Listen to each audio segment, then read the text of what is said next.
প্রচুর একটা এক্সাম্পল আমি দেবো সমস্যাপূর্ণ। ব্যারিস্টার মওদুদ সাহেব যখন জরুরি অবস্থায় জেলে ছিলেন তখন একটা নাম করা সাংবাদিক জন পিজের একটা ফরম লিখেছিল গার্ডিয়ানে। তখন ফখরুদ্দিন সাহেবের সরকার এখানে হাই কমিশনারকে ইনস্ট্রাকশন দিয়েছে ওই সাংবাদিকের সাথে দেখা করে তার ওয়েলবিং এর ব্যাপারে ব্রিফিং দেওয়ার জন্য। মানে লবিটা এত বড়, এজন্য এখান থেকে লবি করতে হবে আর মাস জাগরণ করতে হবে। সাইদি সাহেবের প্রতি ভালোবাসা, তার প্রতি গৌরব মোটেই কমে আজকের মিটিং সাক্ষী। কিন্তু ইউরোপের বিভিন্ন জায়গা থেকে আওয়াজ তুলতে হবে এবং জনতাকে এখানে ইউরোপে তো বাংলাদেশের ভয় নেই, ইউরোপ বলেন আমেরিকা যত জায়গায় আছি আমরা সবাই সাইদি সাহেবের পক্ষে আওয়াজ তুলতে হবে, প্রতিবাদ তুলতে হবে।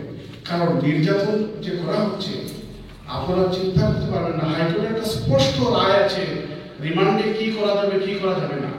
সেখানে আপনি আনসোশিয়াল আবার জিজ্ঞাসাবাদ করতে পারবেন না, এরপরে সম্মানজনক ব্যবহার করবেন, এরপরে আরো অনেক সেফগার্ড দেওয়া হচ্ছে, কিন্তু কি করা হচ্ছে আমরা তা জানি না এবং তা মনিটর করার কোনো ব্যবস্থা নেই।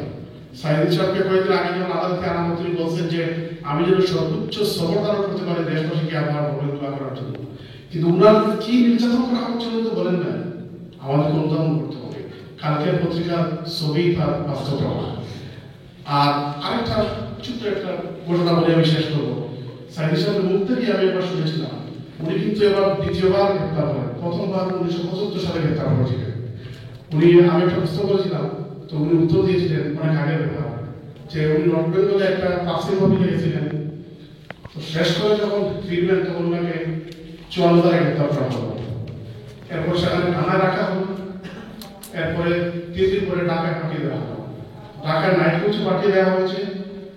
তো উনি বলতেছেন যে আপনি গভীরে নাইট কোচে আমি যাচ্ছি, তো 4 জন পুলিশ আমার সাথে গিয়েছে আমাকে পাহারা দিয়ে নেওয়ার জন্য। গভীর রাতে দেখলাম যে সবাই বন্দুক থেকে ঘুমাচ্ছে আর আমি তাদের বন্দুক পাহারা দিচ্ছি।